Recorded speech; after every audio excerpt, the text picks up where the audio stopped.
नमस्कार दोस्तों, जय श्री राम। कैसे हैं आप सब। हमारे YouTube channel Arvind Kumar official में आप सभी का स्वागत है। पूरी दुनिया में जो धर्म है वो सनातन है, ये हम जानते हैं। और धर्म एक ही है जिसका नाम सनातन है, जिसे हम मानते हैं, हम हिंदू मानते हैं। लेकिन सभ्यता और संस्कृति कहीं ना कहीं आपकी अलग हो सकती है। आपके जीने का तरीका अलग हो सकता है, आपकी सोच अलग हो सकती है। इसी तरीके से दो सभ्यता के बारे में बात करूंगी जो कि अलग अलग विचारों से चलती है। हमारा जो धर्म है सनातन, उसके हिसाब से ही हमारी सभ्यता चलती है, उसी हिसाब से ही हम जीते हैं और वही कहीं ना कहीं हमारे जीवन का आधार बन जाती है। अब मैं बात करती हूं उस दो कहानियों, उस दो घटनाओं के बारे में जो हमारे और दूसरों की सभ्यता, जीने के तरीके के बारे में बताती है। और दोनों में कितना डिफरेंस है ये भी आपको समझ में आ जाएगा। पहली कहानी मैं बताती हूं पाकिस्तान की। कुछ साल पहले की बात है। पाकिस्तान के खैबर पख्तूनख्वा मर्दन जिले में एक घर का निर्माण हो रहा था। अब घर के निर्माण में जब खुदाई होती है तो उसके दौरान गांधार सभ्यता की प्राचीन भगवान गौतम बुद्ध की मूर्ति निकलती है। अब क्योंकि वो बहुत हजारों साल पुरानी मूर्ति थी, तो जैसे ही मूर्ति दिखाई देती है तो जो उसके जो भी वहां के विभाग होता है, जैसे हमारे यहाँ पर इस तरीके से एक विभाग होता है जो कि पुरातत्व विभाग जिसे हम कहते हैं, वो इन चीजों की ध्यान रखता है, देखता है कि कितने साल पुरानी है, चेकिंग वगैरह करते हैं, जांच करते हैं। वैसे ही वहां पर जो भी संबंधित विभाग होगा उसको बुलाया जाता है, कहा जाता है कि ऐसे ऐसे एक पुरानी मूर्ति मिली है। लेकिन जब तक वो विभाग के लोग उस जगह पर पहुंचते हैं, उस आधे घंटे के अंदर अंदर वहां के जो आम नागरिक होते हैं, आम लोग होते हैं उस गांव के, उस प्लेस के, वो इस चीज को, यानी कि मूर्ति देखते ही इस चीज को कुफ्र बता देते हैं। वो कह देते हैं कि ये गैर इस्लामिक है। गैर इस्लामिक बताकर, कुफ्र बताकर इसे आधे घंटे के अंदर अंदर तितर बितर तोड़ देते हैं, इसके टुकड़े टुकड़े कर देते हैं, चकनाचूर कर देते हैं। अब ये हजारों साल पुरानी एक मतलब प्रतिमा मिलती है, जिस प्रतिमा को चेक करने के बाद पता लगता वहां की जो भी है जगह के बारे में वगैरह वगैरह कई तरह की जांचें होती हैं और कहीं ना कहीं डिटेल बाहर आती है, कितने साल पुरानी है, कैसी है। और पुरातत्व विभाग जो होता है ना, वो इन चीजों पर जांच करके कहीं ना कहीं कुछ शोध करता है।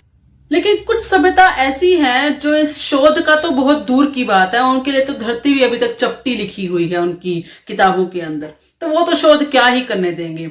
उस शोध से उनको क्या मिलता, उनके देश का मतलब राष्ट्र का सम्मान होता वगैरह वगैरह, ऐसी बहुत सी चीजें होती हैं। सिर्फ एक नहीं कि अगर आपकी प्राचीन कोई जगह आपको मिल गई है, अब यही विदेशों में देख लो, अगर कोई प्राचीन जगह के बारे में कुछ पता चल जाए तो कितना कुछ उनको गर्व होता है कि हमारे देश के बारे में इतनी पुरानी चीज मिली। उसके ऊपर कई तरह के शोध होते हैं, कई तरह से लोग वहां पर विजिट करते हैं, एक प्लेस बन जाता है। उस चीज को पैसों, इकोनॉमिक के तरीके से भी देखें तो भी वहां पर मतलब इकोनॉमी भी चेंज होती है, बहुत सी चीजें होती हैं। लेकिन ये जो सोच है ना, ये जो सभ्यता है ना, यहाँ के लोगों के बारे में अलग ही इनकी विचारधारा है। इनके बारे में तो क्या ही कहा जाए। इनका जो सोच है ना, इनके सिर्फ धरती चपटी तक ही सीमित है। खैर, अब मैं आपको बताती हूँ दूसरी घटना। अब मैं जो दूसरी घटना बताने जा रही हूं, ये भी कोई मूर्खता से कम नहीं है। इसमें भी ऐसे ही लोग हैं, धरती चपटी वाले नहीं हैं, दूसरे लोग हैं, लेकिन मूर्खतापूर्ण कहानी इनकी भी है। लेकिन लास्ट में मैं आपको बताऊंगी कि इन दोनों में फर्क क्या है। दूसरी जो घटना है ये है मध्य प्रदेश की। भारत के मध्य प्रदेश के धार के अंदर एक खुदाई के दौरान वहां पर गोल गोल आकार के पत्थर मिलते हैं। पहले तो लोगों को समझ नहीं आता कि ये क्या चीज है। उसके बाद प्रकृति द्वारा व्यवस्थित रूप से जैसे ये बनाया गया है, गोल गोल निकला है, तो लोगों को लगता है कि शायद ये हमारे कुल देवता हो सकते हैं।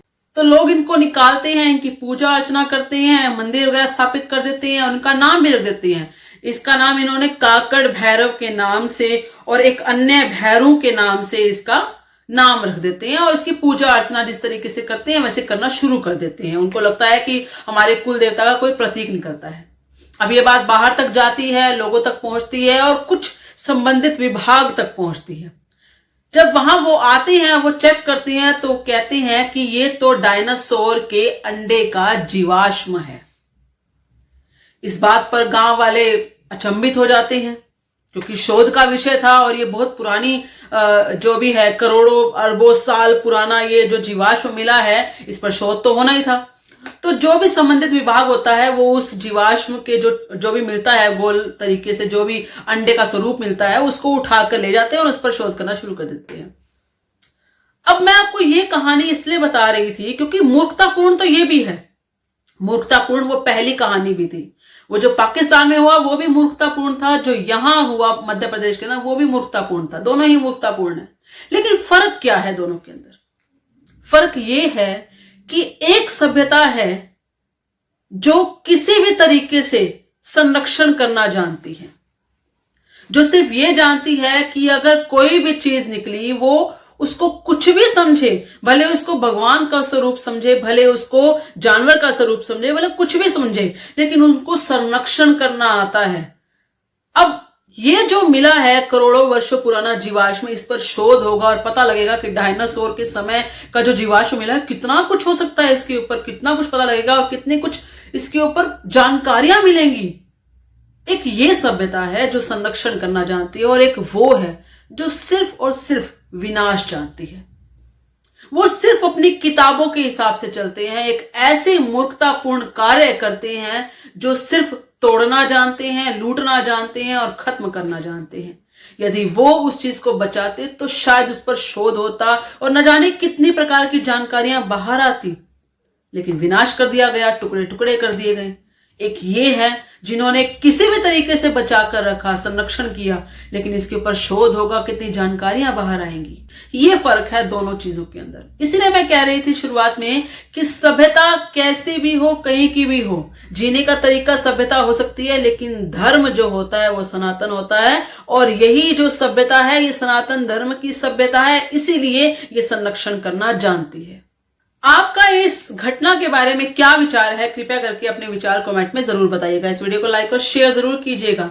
आप चाहें तो हमारी मेंबरशिप भी ज्वाइन कर सकते हैं, हमें सहयोग कर सकते हैं। धन्यवाद। जय श्री राम।